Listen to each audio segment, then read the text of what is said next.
I don't know, I'm just tired of reboots. Let's get more weird live actions. Let's do weird. Let's get some Dragon Tales. Can we do a Winx Club movie? Let's get creative. Let's do some weird. So this one might be my bad. That's it. That's my intro. My neighbor's moving. I'm Amanda and you're watching Swell Entertainment, and the opening is a joke, obviously.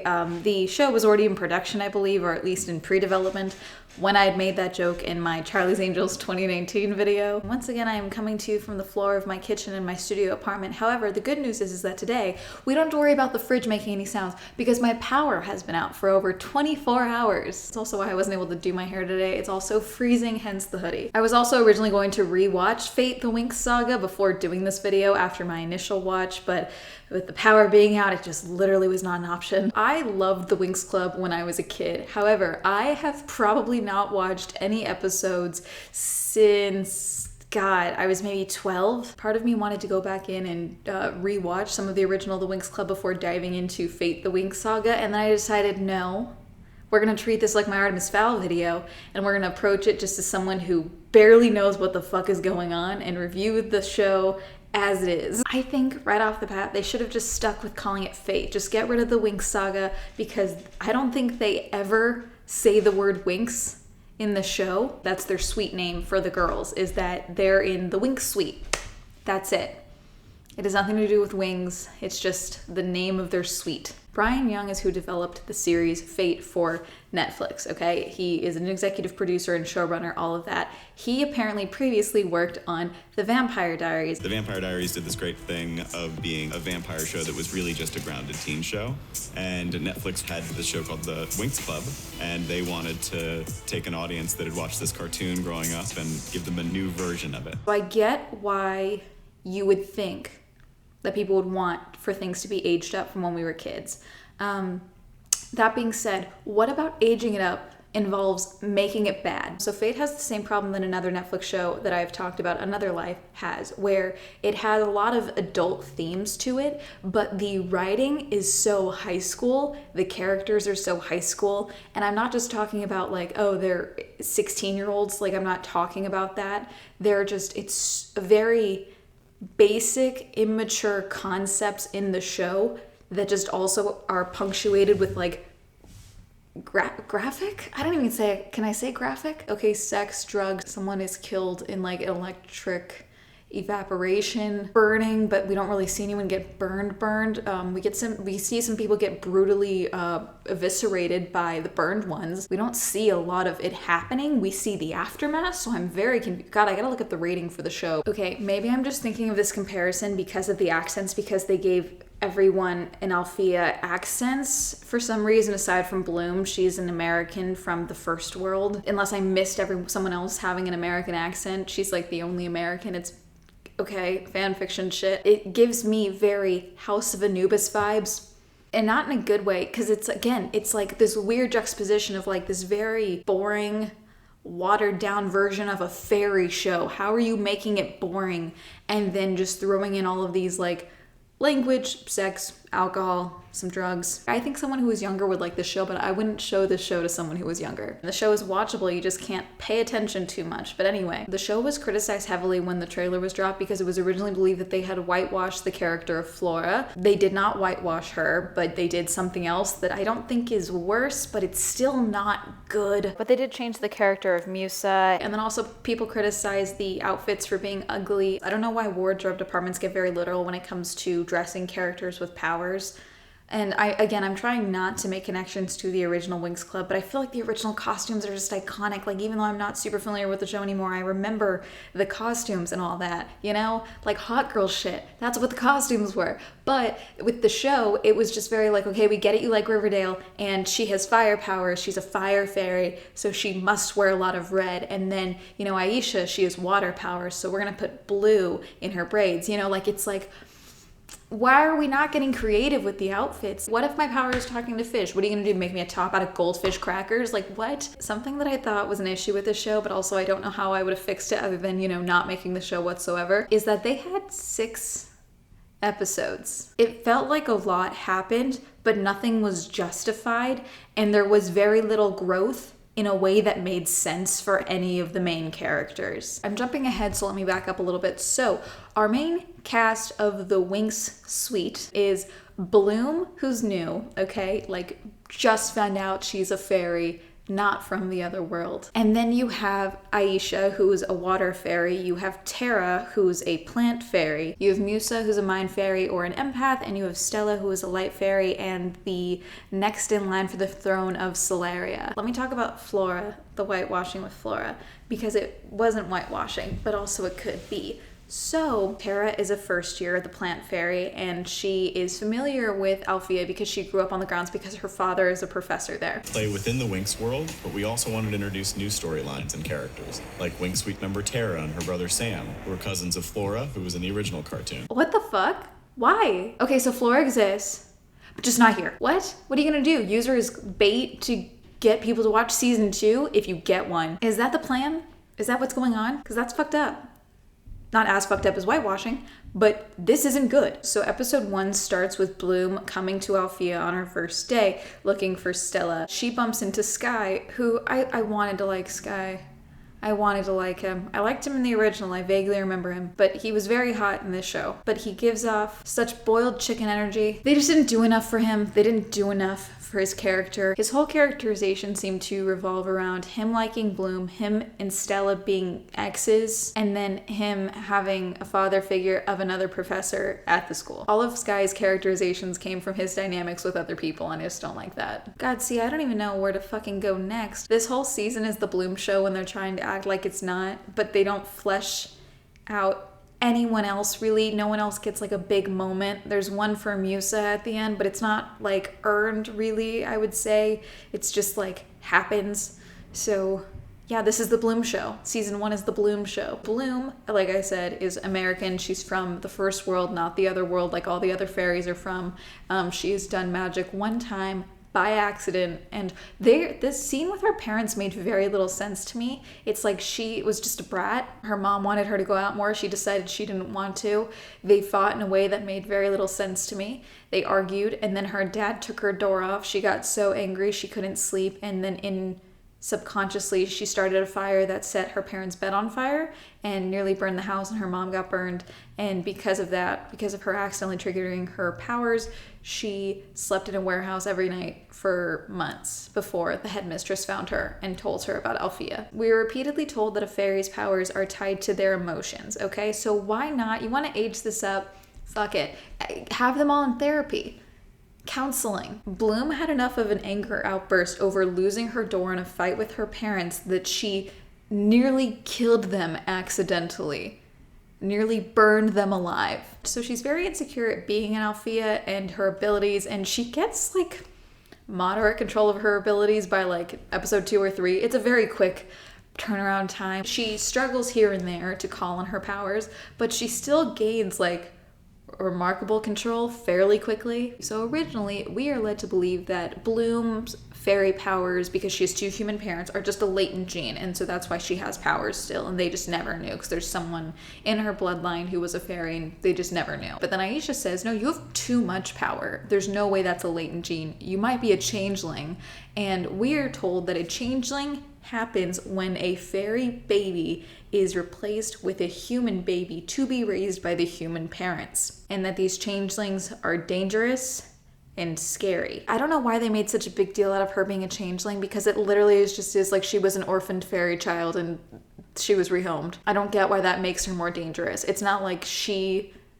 was a fairy, made herself into a baby and then took the place of another baby so they could steal the baby. See, I'm thinking about it too hard. That's what they don't want me to do. Anyway, Aisha is Bloom's roommate. And you know what? I really want us to get more from Aisha if we do get a season 2. Aisha is painted as like this type A teacher's pet. Fine, whatever. And then she also was like seemingly very attached to getting Bloom's friendship and then pushes away from it. And then there's this point where we are shown that she has incredible control over her abilities. She's had control over her abilities for most of her life because she had an instance when she was younger where she flooded the toilets when she was a kid. But then when they start doing some lessons, like when she has to kind of start like scaling her powers down, that's where she starts losing control. And then she has like a whole crisis over it almost, but it's not painted well. So it's like, it's kind of hard to understand what is going through Aisha's head because we're just not shown or given literally any context. It's just kind of like, oh, Bloom is more control than me now, so now I'm upset about it. But like, it doesn't fit with what we're given. Again, this was the Bloom show. Everyone else came in second. Tara's whole thing is that she likes plants. She's capable of being psychotic. She had a crush on someone who wasn't into her at all, and then that was that. She has a brother named Sam who can walk through walls. Him and Musa start dating. Musa's power is that she's an empath, and so she listens to music a lot to kind of drown everything out because she gets overwhelmed by other people's emotions. Stella is the final Wing Suite roommate, and God, okay, hang on, let me talk about her and Sky's relationship because it did not make sense to me. Stella and Sky used to date previously. When they were first years, they dated, okay? Something happened with Ricky, who was Stella's best friend, okay? And we never see Ricky. Apparently, Ricky had a crush on Sky or something, and we are originally told that Stella got so angry she purposefully blinded Ricky because she dared to look at Sky or be interested in Sky. Holy fuck. So Stella and Sky broke up, but Stella still goes to him and like looks for comfort. Like, you're the only person who really knows me. You're the only one who knows the truth. And it's like, what is there to know? I'm so confused. We later hear her say like, we were codependent, and it's like, I think it was just you. I don't think Sky was dependent on you. He was constantly like looking after Bloom and looking to try and contact Bloom, and you were pissed because he was interested in Bloom. Like, it was so weird. We later find out when we meet Stella's mom that Stella's mom is the Queen of Solaria, okay? And she knew that Ricky was blinded by accident. Stella did not mean to blind Ricky. Stella lost control and accidentally blinded Ricky, okay? Apparently, her mother, the Queen of Solaria, keep in mind, Stella is next in line. It's better for her mother, for her reputation, for people to believe that her daughter is a bitch and psychotic and blinding someone on purpose than for people to know that she lost control by mistake and did something on accident. That is insane. That is psychotic. That doesn't make sense. Maybe this is me talking like someone from the first world, okay? But like, if I was a subject, the person next in line to rule, okay? Either I'm gonna have to deal with her or my kids are gonna have to deal with her. I would be horrified, terrified, scared even of the future ruler of my country. If I found out that they had blinded a classmate on purpose because they looked at their boyfriend wrong. Why is that the better option? But that's apparently why Stella keeps running to Sky, because Sky knows that it was an accident. But the reason that Stella's abilities like fritzed out or whatever is because her mother trained her to use like anger emotions and things like that, like negative emotions, to fuel her powers, where those are incredibly unstable and it's very hard to call upon those with using magic. So that's why she panicked, because when you were upset, if your abilities are tied to you being upset, that's obviously going to make things fritz out. Does that make sense? I have yet to talk about Beatrix, and she was easily my favorite character, even though they didn't do anything with her. So Beatrix is the bad bitch on the block. She's a first year who is the villain, essentially. The main villain. Not the only villain, but the main villain. First person I think we see kill someone. She kills Callum, who was the headmistress's assistant, because they were working together, but they were working for the same organization. Basically, Beatrix is trying to find and break out Rosalind, who was the former headmistress of Althea and also the, I guess, quote unquote, big bad for the show. She was formerly like in charge of the teachers. The teachers were all soldiers, basically, generals or whatever, in there using their abilities to fight the burned ones, okay? Rosalind told them, hey, here's this town over here. We already evacuated the town, but it's just full of burned ones. We can just take out the town and it'll be fine.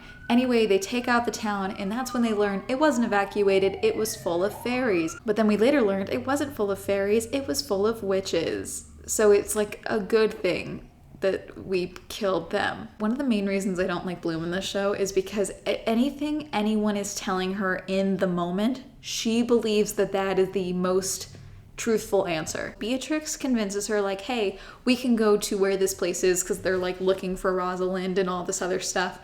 for different reasons, you know, but Bloom, again, is on a one-track mind to find out who her real parents are because she's convinced she's a changeling, so she wants to find her fairy parents. Her and Beatrix go on a drive, and Beatrix takes her to where the town was that was destroyed, and she's like, I'm gonna show you the truth. Shows her the destroyed town. I lived here, they destroyed it, my parents were killed, and then someone scooped me up and brought me out of here, and they burned the memory into my brain when I was a baby. So we are told that Beatrix is from that town. Bloom is told by Beatrix, Rosalind tried to call off the attack. The faculty members said no, they wanted to destroy the burned ones, and your family and my families were killed because of the faculty members and the headmistress. So Bloom believes that. She covers for Beatrix. She lies to the headmistress. All this shit. Eventually she tells the headmistress everything she knows and believes. The headmistress is like, no, Rosalind led the charge. She told us that the city was evacuated, and we didn't find out it wasn't evacuated until it was too late. Bloom believes the headmistress, but she also believes that Rosalind is like the only connection to her family that she has, and she wants to know the truth. Because, yeah, the person locked up is going to tell you the truth. So she goes to break out Beatrix, because Beatrix was being held by the headmistress. Like, let's make it adult. Let's torture a teenager. Okay. And then, of course, Bloom goes down by herself, because, again, it's the Bloom show. And she finds Rosalind. Rosalind, like, uses mind powers to get her to use her powers to break out Rosalind. So now Rosalind is free, and Rosalind is like, take me to the stone circle, which is where like all of the power congregates and all that. Again, Bloom believes anything anyone tells her in the moment. Rosalind says, yeah, I knew the city wasn't evacuated. Those were blood witches, they weren't fairies. Your fairy parents weren't there, so Bloom's parents could be alive. It's like they kidnapped you from your parents. She doesn't say Beatrix was also kidnapped.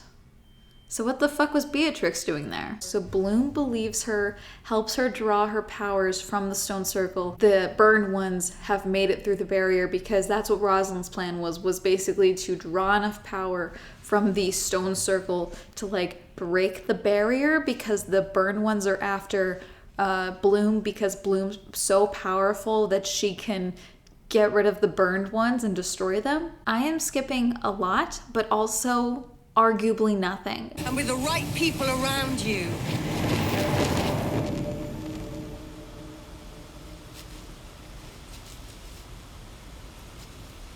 What do you mean with you? You want me to listen to you and trust you and let you guide me? I just met you. You didn't tell anyone I existed. I almost killed my family because you left me in the first world with no guidance. They're in the school. I need to go. Recharge, can you help? I can't.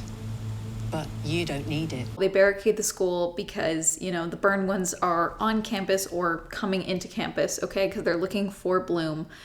Sam, Tara's brother, Musa's boyfriend, gets hit by one of the burned ones. And the way that the burned ones kill you is that, like, it's an infection that spreads and you have to kill the burned one to stop the spread of the infection. Musa, because of her abilities of an empath, she can not only feel other people's emotions, she can take other people's emotions. Tara is like begging her, like, please help Sam so he's not in so much pain. Musa like panics and storms out, and then we were told when Tara like confronts her, like, you just gave up. What are you doing? My mom died last year, Tara. And I was with her and I felt it the moment it happened. I felt everything she felt. And that's why I can't be with Sam now. I can't feel it. Please don't make me feel it. No, it's okay. It's okay. I think that's fair. I don't think a teenager should have to deal with that. But then, like, within a scene, Musa is like, okay, I'll do it. And then just does it. Like, unless I missed something, like, there was no, like, epiphany. She didn't talk to someone else. She was just like, okay, I must save my boyfriend. And it's like, great, but it's like you just had like a very emotional reaction trying to do this a second ago, and you have a very justifiable reason of why you don't want to put yourself through this, even though he is someone that you care about deeply. Like, there's just no justification for why that switch is flipped, but like they're both fine anyway. I skipped over Bloom and Sky. Okay, so like I said, Sky's been like into Bloom since like the moment he walked on a screen. And Bloom and him have had like a back and forth, flirty, bitchy dynamic. And when she was trying to get ready to break Beatrix out, Sky had confronted her and she had like dosed his drink, and then they had a moment. I have to be. Because I'm supposed to be. Because when I fix other people, I don't have to think about how fucking broken I am. all broken, Bloom. And they kissed, and then he passed out because she had drugged him, which was kind of funny, but also like, what the fuck? And then she just leaves him there on the grass to go break the psycho bitch out of her jail cell. Anyway, he confronts her in the school and is like, so the kiss meant nothing, you were just using me. And she's like, no, I drugged you first, and then we kissed. And I didn't know what to do, and then it was too late, she had already drank. I shouldn't be laughing because this is so fucked up, but it's just the writing is ridiculous. Anyway, she kisses him again, and then Aisha, Bloom, and Stella leave the grounds because they know the burned ones are chasing them. The plan is for Bloom to use her fire magic to get rid of the burned ones because she's been told by Rosalind that she can do that using her fire powers, but because she still doesn't have full control, which again, I mean, it's been a couple of episodes since we've seen her lose control, so I don't know why this point was made. To prevent her from losing full control, Aisha is going to use her water magic as like a barricade for her so that she doesn't lose full control. So then there's this whole sequence of Bloom in the air in this cascade of water as the fire's swirling around her, and then she has wings. She has wings now. Why couldn't we do this the whole time? But anyway, but then by the time the bird ones get there, the water's gone. Aisha's powers are not involved anymore, so it's just Bloom blasting the shit out of all the burned ones that come at her. There's not even a moment where it's like, oh, she's not gonna get one, and then Aisha comes in, or Stella comes in and like saves her. No, it's just the Bloom show the entire time. And then so Bloom does it, everything's done. We did it. Yeah, we did. What? No, you didn't. It was just Bloom. I think the biggest victim of the 6-episode choice here was the chemistry between the girls in the Winx suite, because we kept being shown them being like hugging each other or being very friendly, but there's no justification of how they got to that point. And maybe you don't need justification, but it would at least need to make sense of like why they're rooting for each other or why they're invested in each other, because for most of the time it seems like Musa and Tara, or at the very least Musa, just doesn't tolerate Tara because of her emotions. Like she just has a lot of issues with it. Aisha and Bloom are just very strained, and then Stella is like, the only time where I'd say we really got to see Stella's like emotional attachment to the girls is when Musa finds out that she was like hiding in her bedroom when the girls thought that she had left already because she went home with her mom and then had to leave again because things got bad. It was important for me that the core idea of friendship was present in this version of the show, because that's what Winx is. I mean, maybe this is just me. I just think that when one of the core themes of your show is friendship, you should spend more time developing the friendships of your characters. I was very confused by the end of episode 6 because it felt like the season wasn't done. Like it felt like short, which it was, but it was just,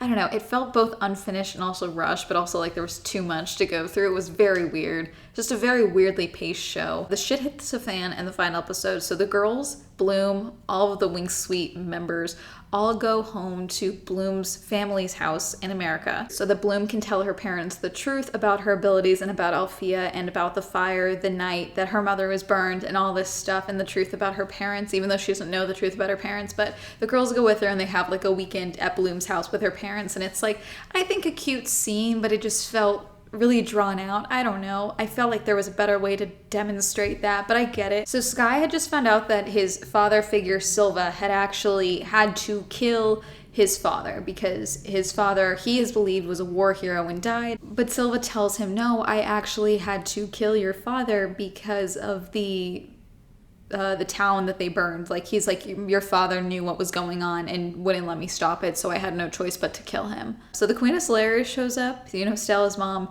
and is like, you're under arrest, Silva, for the attempted murder of Sky's dad.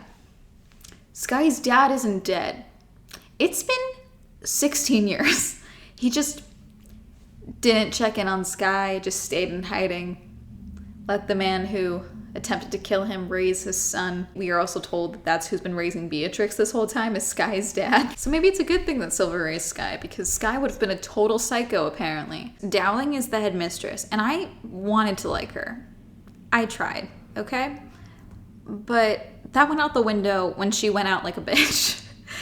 Because Rosalind is like threatening her, like, I'm gonna take my job back. I'm gonna be headmistress. You're not gonna get in my way. Silva's been arrested. He's gonna be dealing with that a lot. The other faculty members, like one, Tara's dad. they'll fall into line once they see me because they know how powerful I am and what I know about them. So it won't be a problem. And rather than like fight back or challenge Rosalind or anything like that, Dowling like turns her back on her and like takes 2 steps.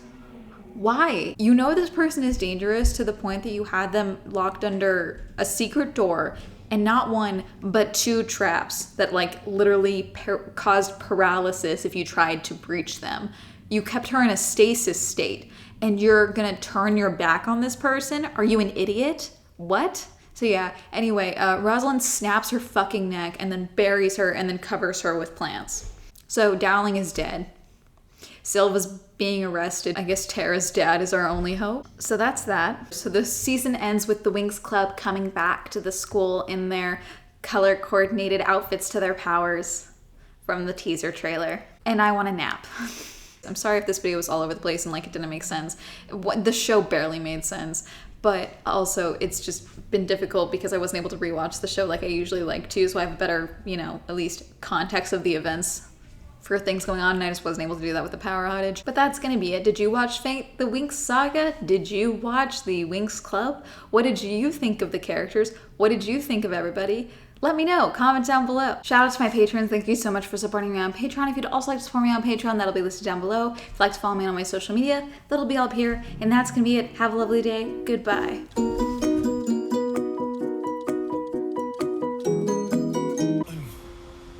You can trust me. I'm not sure I can trust you. The writing in this show is phenomenal. Thank you, Elaine, Allie, Alan, Elise, Alex, Brayden, Cameron, Christopher, Chris, Cody, Colton, Crash, PC, Devin, Derdo, Dawn, Elliot, Essen, Evan, Feckless, Hopeless, Hollow, Jack Ray, Jakers, Joe, John M, Jordan, Joseph, Kenny, Kevin, Kim, Kristen, Lex, Lisa, Luis, Manga, Matt, Matt O, Matthew S, Meme Lord the Red, Michael, Michael J, Nathaniel, Pat, Parlock, Rob, Robert Ross, Sam, Simons, Hefton, Tasha, Timothy, Tom, Tyrone, Wendy, Williams, Endry.